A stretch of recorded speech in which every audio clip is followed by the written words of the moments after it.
दोस्तों नमस्कार। आज की ये कहानी हम सबके जीवन से सीधे सीधे जुड़ी हुई है। कृपया ध्यान से सुनिएगा और पूरी सुनिएगा।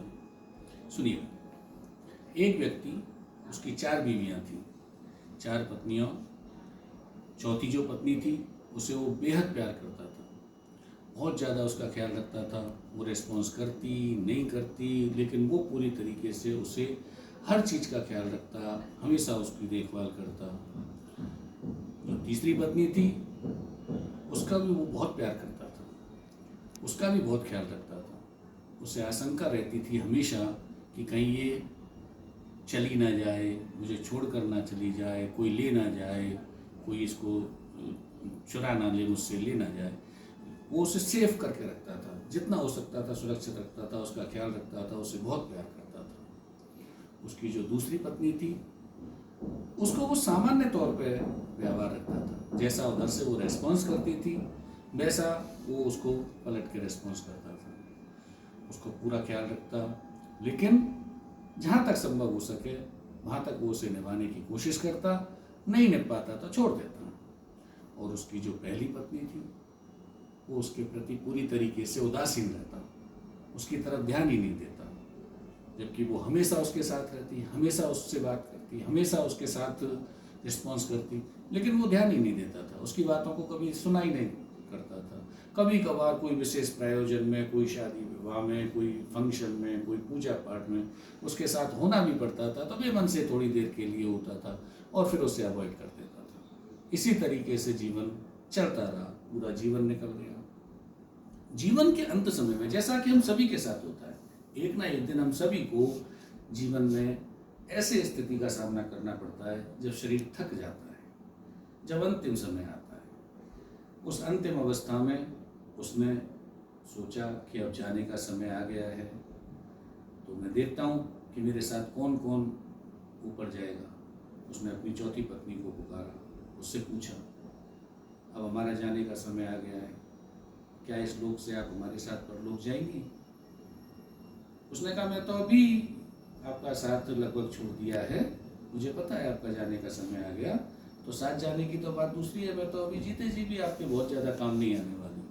मैंने तो ये पहले से ही आपको स्पष्ट कर रखा है कि मेरी एक सीमा है, मैं उस सीमा तक ही आपका साथ दे सकती हूँ, इससे ज़्यादा नहीं दे सकती।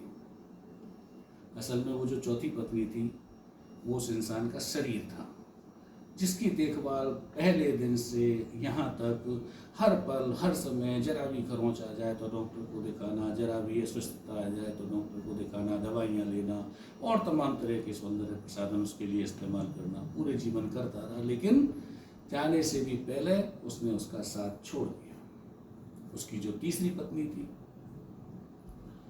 यानी कि उसकी धन दौलत, उससे पूछा। उसने कहा मैं तो आपकी सांस बंद होते ही आपका साथ छोड़ दूंगी, जैसे ही आप इस दुनिया से जाएंगे आपकी सांसें आंखें बंद होंगी, मैं किसी और की हो जाऊंगी। यही सब होता है।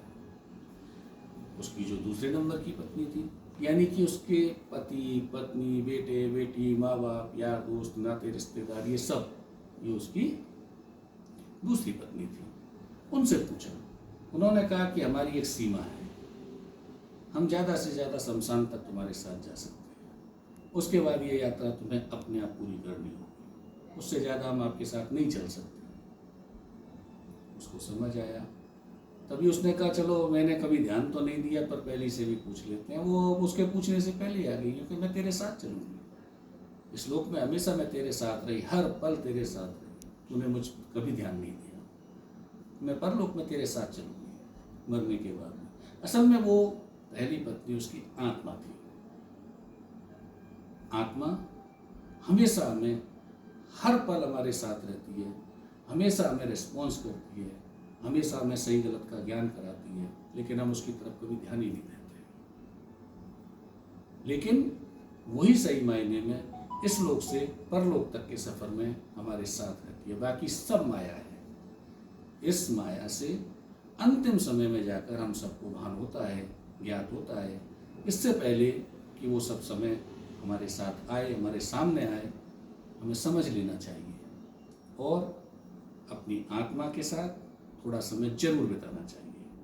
हमारी आत्मा को मजबूत करने के लिए हमें आध्यात्म का सहारा लेना चाहिए, योग का सहारा लेना चाहिए, एकांत का सहारा लेना चाहिए और अपनी आत्मा को रेस्पॉन्स करना चाहिए, जिससे कि उसकी मजबूती बनी रहे, इतनी ज़्यादा कि वो किसी भी गलत कार्य से पहले हमें रोक पाए।